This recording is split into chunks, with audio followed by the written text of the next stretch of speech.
तुम्ही पाहत आहात MCN न्यूज मराठी। मूर्तिजापूर तालुक्यातील लाखपुरी येथील लक्षेश्वर संस्थानच्या वतीने शिवभक्तांनी कावड उत्सवानिमित्त मंडळाच्या पदाधिकाऱ्यांची आढावा बैठक आयोजित केली होती। या कार्यक्रमाचे अध्यक्ष आमदार हरीश पिंपळे हे होते।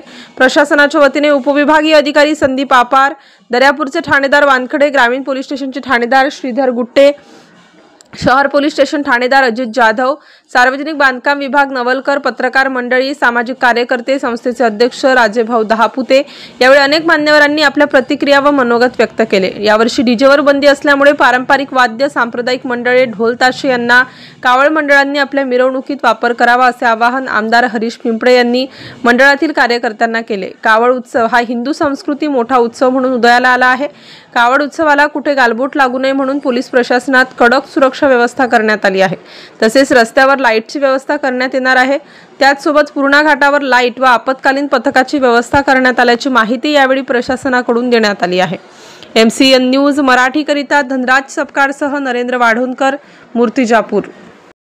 लाखपुरी इथं प्राचीन लक्षेश्वराचं मंदिर आहे। रामायणामध्ये याचा उल्लेख आहे। जे वैष्णवी नदी आहे, आज तिला पूर्णा माता आपण म्हणतो। या पूर्णा मातेच्या तीरावर हे लक्षेश्वर महादेवाचं 11.5 पिंडीचं हे देवस्थान इथं बनलेलं आहे। आख्यातिका अशी आहे की लक्ष्मणाच्या हाताने यांची स्थापना झाली होती, कारण भगवान श्रीराम जेव्हा वनवासात होते तेव्हा या पूर्णेच्या काठाने जिथं जिथं गेले तिथं महादेवाचे मंदिर आहे। आणि सोमवती अमावास्याले इथं जे आपली धार्मिक विधी असते, जे आपण मिळवतो आपल्या पूर्वजांना, त्याचाही मोठा कार्यक्रम इथं होत असते। आणि विशेष करून या श्रावण महिन्यामध्ये मोठ्या प्रमाणावर शिवभक्त इथं देवदर्शनासाठी येतात।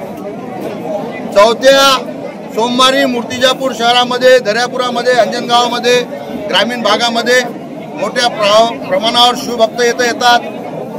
लक्षेश्वराच्या पूर्णा नदीचं पाणी आणून जलाभिषेक करतात आणि कावड यात्रेच्या माध्यमातून त्या भागातनी जिथं शिवालय असेल तिथं त्यांना जलाभिषेक करतात। आणि आता तर इथचं महत्त्व एवढं वाढलेलं आहे की आता 12ही महिने इथं गर्दी राहिलेली आहे।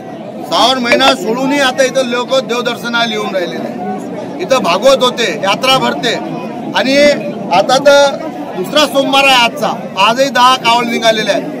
पहिल्या सोमवारी कावड यात्रा आलेल्या आहे। आज आपलं अंजनगाव असेल, अकोट असेल, दर्यापूर असेल, मूर्तिजापूर असेल, कारंजा असेल, इतके शिवभक्त इथं येऊन राहिले। म्हणजे याचं महत्त्व इतकं वाढलेलं आहे।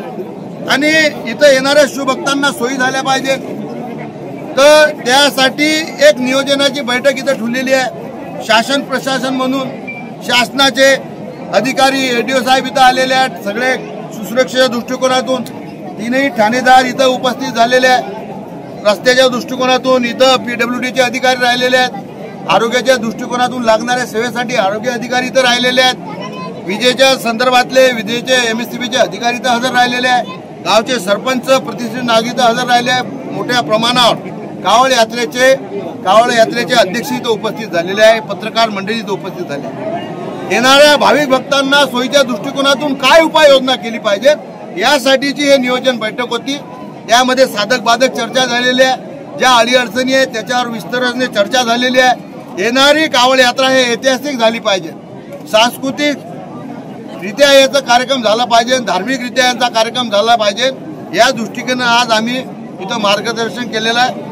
एक चांगलं नियोजन संस्थेचे अध्यक्ष मान्य राजूभाऊ दहापुते, इथे सरपंच आमचे राजूभाऊ गायकवाडजी आणि या टीमच्या माध्यमातून सुरू आहे।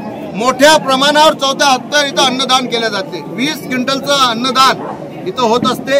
रात्रभर भाविक भक्त रविवारच्या रात्री इथं येतात आणि सकाळी ते सगळे आपल्या गावात रात्री 12 वाजतापासून ते निघतात। अनेको ठिकाणी जे भाविक भक्त असतात त्यांना प्रसादाची व्यवस्था करतात, चाय पाण्याची व्यवस्था करतात, कोणी नाश्त्याची व्यवस्था करते, कोणी दुधाची व्यवस्था करते।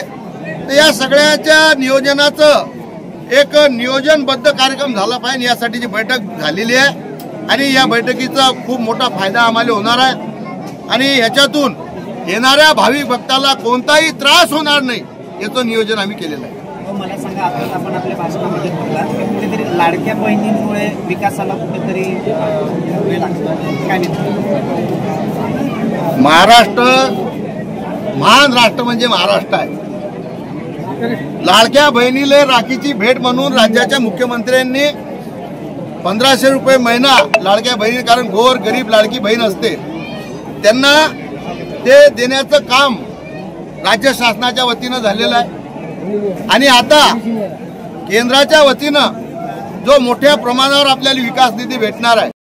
प्रशासनाच्या वतीनं सर्व भाविकांना हीच विनंती करण्यात येते की त्यांनी शिस्तीचं पालन करावं.